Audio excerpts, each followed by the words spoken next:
Olá, tudo bom? Me chamo Tanise Knakiewicz, sou doutora em Biologia Molecular e Celular pelo Centro de Biotecnologia da URGS, mestre em Genética pelo Departamento de Genética e Biologia Celular da URGS também, e especialista em Dinâmica de Grupos e pós-doutora em Ensino de Ciências pela UniOeste. Vou compartilhar aqui com vocês algumas aprendizagens que tive ao longo dessa formação profissional e alguns conselhos que eu recebi que fizeram toda a diferença na minha vida. Então, posso resumir aqui sobre motivação. Foram 4 motivações de diferentes fases da minha vida. A primeira motivação foi passar no vestibular. A segunda, compreender como uma única célula origina um organismo completo, compreender a biologia do desenvolvimento. O terceiro propósito é responder o problema, responder a pergunta: por que a ciência dos cientistas é tão diferente da ciência das escolas? E o quarto propósito é compreender os mecanismos de herança além da matéria, né? Então, quais seriam os fatores paragenéticos da herança da consciência? Vou falar aqui brevemente de cada um desses propósitos, né? Como começou, o que eu aprendi com esses propósitos durante toda a minha carreira. Então, vamos pegar o primeiro propósito do vestibular, que era passar no vestibular. Eu aprendi a estudar sozinha, então ter uma meta, o mínimo necessário diário. Então eu tinha no mínimo 2 horas de estudo, independente do que os professores estivessem passando em sala de aula, porque eu sempre estudei em colégio público. Eu tive o privilégio, a honra, a sorte de receber livros. Eu tinha a minha meta, que era revisar e responder todos os exercícios desse material. E consegui. Então eu lembro que eu cheguei a quantificar o quanto eu havia estudado. Fiz 600 exercícios de química, 400 de física e assim por diante. E eu fazia um gráfico, eu media em gráficos o meu desempenho diário. Então o meu desafio durante o processo de estudar era ter uma estratégia para vencer todo o conteúdo e ter fôlego, né? Fôlego neuronal para vencer a maratona das 4 horas de prova. Então, o meu objetivo era esse. Então, todo dia que eu conseguia fazer o mínimo necessário, que eram 2 horas de estudo, eu já estava tranquila em relação ao vestibular. E o segundo desafio que não dependia de mim era fazer o vestibular, né? Porque fazer o vestibular, ir até uma universidade, já não dependia de mim, dependia de toda a família e de um grupo de aporte para poder fazer o vestibular. Quando eu terminei a prova e eu vim para casa, eu só comemorei durante uns 4 dias. Meu sonho, desde criança, era ser cientista. Não me importasse se eu fosse fazer qual fosse a faculdade, bastava eu ser cientista.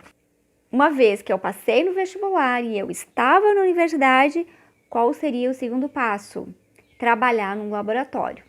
Meu objetivo era compreender como uma única célula se diferencia e constitui um organismo completo. Ter muito claro esse propósito de compreender o desenvolvimento me ajudou a ter a persistência necessária para permanecer, né, durante um longo período, toda a minha formação eu me mantive vinculada, né, com pesquisas em relação a planárias.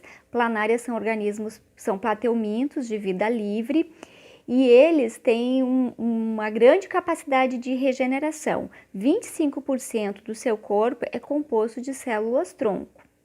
Então eu acabei ficando com as planárias porque realmente lá eles estavam estabelecendo a linhagem de cultivo de planárias e eu fiquei responsável pela manutenção dos animais. Então a minha pesquisa não tinha nada a ver com genética, era zoologia pura, era fazer a caracterização do ciclo de vida daqueles animais. Depois de um ano de trabalho, né, coletando dados, e aprendendo as técnicas de citogenética, porque eu auxiliava o pessoal da mutagenicidade, que fazia testes de aberrações cromossômicas, eu passei a cariotipar as planárias simplesmente para aprender a técnica e para auxiliar nos testes de mutagenicidade. Ao fazer isso, eu constatei uma linhagem de planárias mixoploides, com células 2Ns e 3Ns simultaneamente. Então, haviam, né, bem caracterizados no laboratório, uma população de planárias diploide, 2N igual a 8, e outra população, 3N, igual a 12, tá? Quando eu apresentei esse dado para o meu orientador e falei, professor, eu encontrei numa mesma preparação citogenética de um mesmo animal, células 2Ns e 3Ns simultaneamente. Isso é possível? Aí ele me respondeu, nós não estamos aqui para dizer o que é possível ou não é possível. Nós estamos aqui para observar o que está na natureza. E aí ele perguntou, você registrou esse dado? Você anotou aonde está essa célula na lâmina? Você tem a localização desse ponto? Você fotografou? Existe algum registro desse material? Eu falei, não, eu só observei e não fiz nada. Então ele me disse assim, dado observado e não registrado não existe, nem venha me falar quando acontecer isso de novo. Se você não tem o registro, se você não pode me mostrar o dado, nem me comunique.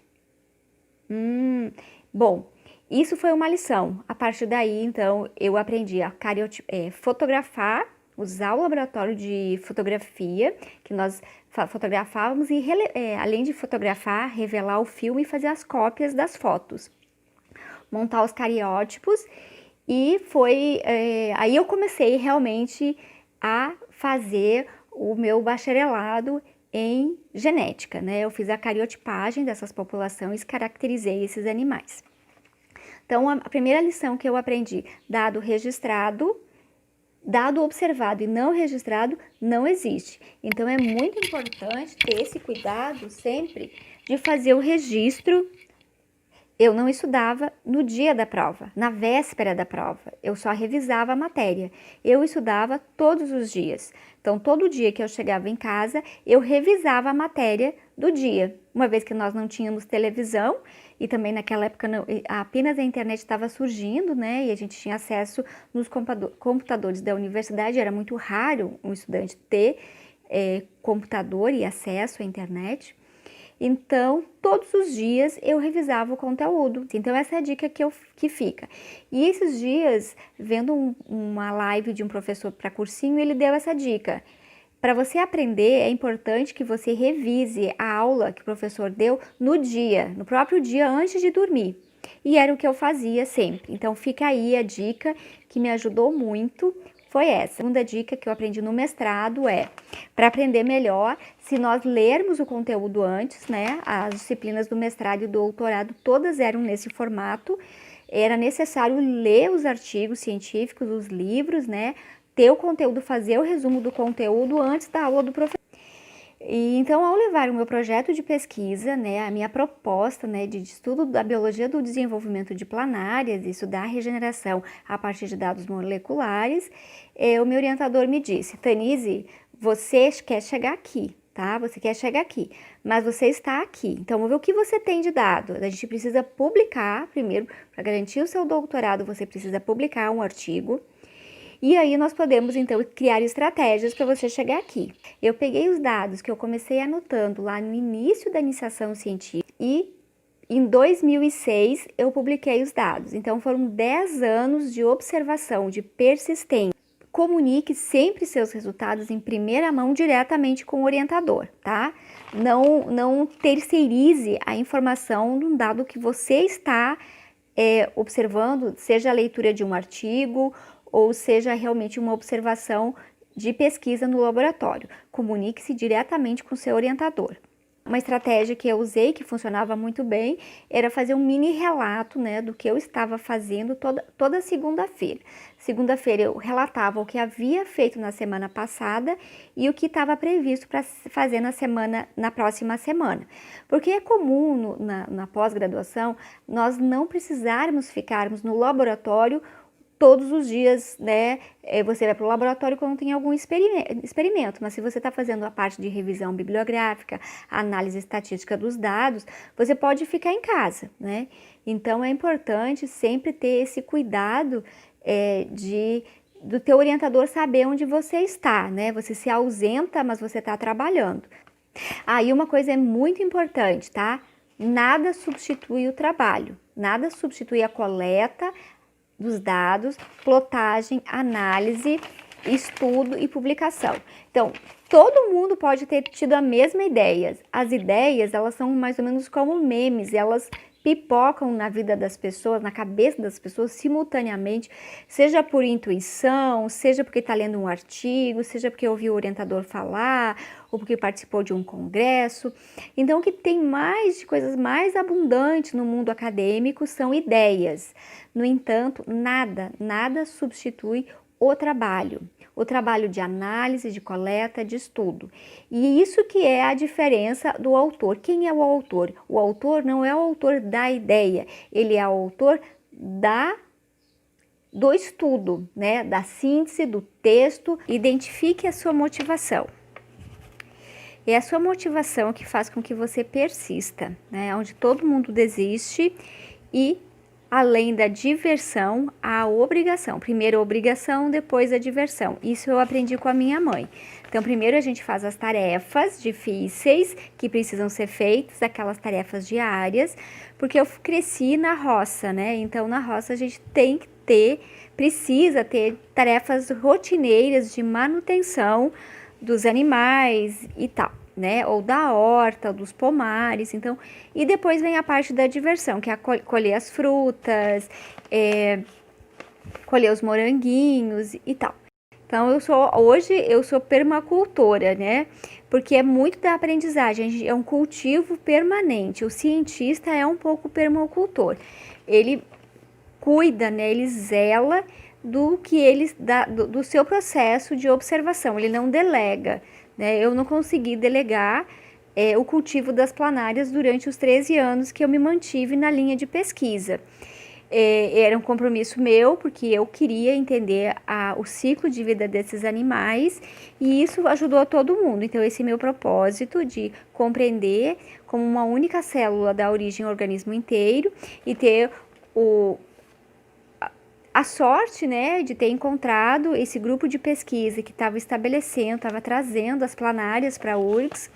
E aí eu entrei como parceira, porque eu também tinha interesse, não na área de mutagenicidade, mas sim na área da biologia do desenvolvimento. Então, todos os trabalhos dos colegas, né, todos os eventos, apresentação de dados, iniciação científica, tudo me interessava. E eu queria realmente ver o que estava acontecendo e como as células respondiam. Mais tarde, durante o doutorado, né, eu conhecer esses testes, né, a rotina, como se estabelece testes de mutagenicidade, me ajudou a fazer a bateria de testes para a padronização das planárias. Então, o meu objetivo era padronizar, né, bioindicadores em planárias e também estudar as células tronco. A leitura do artigo não é simplesmente ler, mas é fazer uma síntese. E se já puder anotar as ideias principais da sua síntese digitada com a referência bibliográfica, isso ajuda muito na hora de escrever um artigo, tá? Ou escrever o TC. Existe a fase de coleta de ideias e você vai coletar o texto, e existe a fase de elaboração do texto. Então, quando eu estou escrevendo o texto, eu estou escrevendo o texto já a partir de tudo que eu tenho. Os meus dados, né, analisados, plotados em tabelas, que eu vou descrevê-lo. E já tenho também os dados da referência bibliográfica, tudo que eu li e está correlacionado e ajuda a explicar esses dados.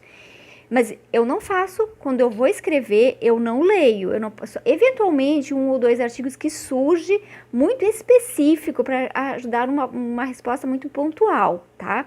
Mas a grande massa, né, das informações dos artigos lidos são lidos previamente. Você senta para ler o artigo, faz uma síntese das ideias principais.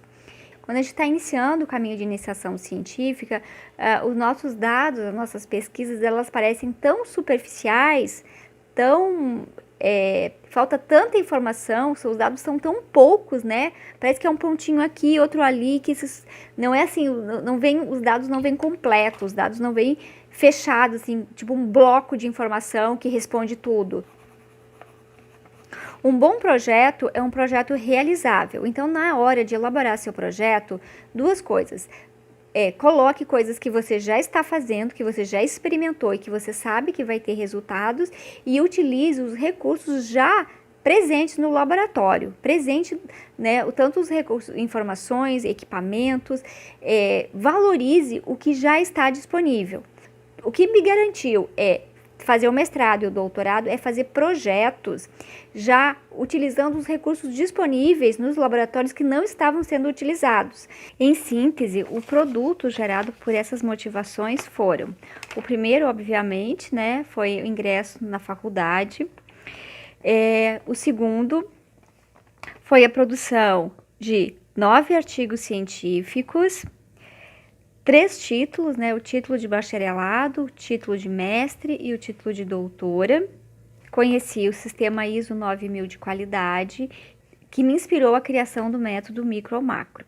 Então, nesse momento, fecha-se um ciclo, né, de formação, porque todas as respostas que eu precisava saber, que eu queria saber sobre a biologia do desenvolvimento, tinham sido respondidas.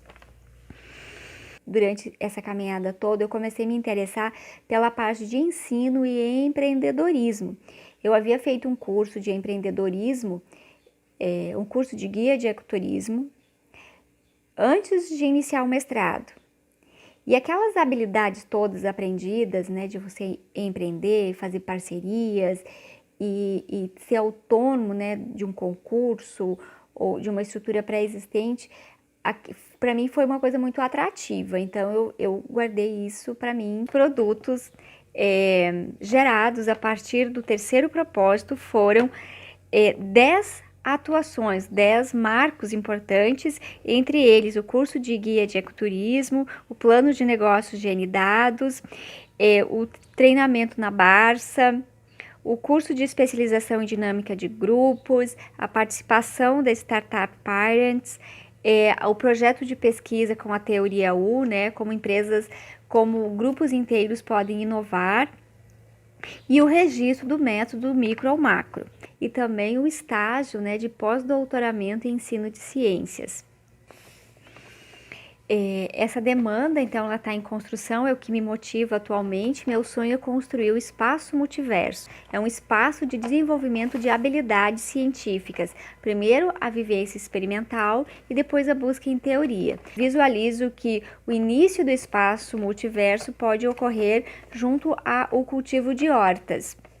A quarta motivação: por hora eu tenho estudado o tema e já produzi 5 artigos científicos, as primeiras conexões ou diálogos interparadigmáticos entre as ciências convencionais e as ciências do neoparadigma consciencial. Uma abordagem levando em conta, né, a existência da consciência além da matéria.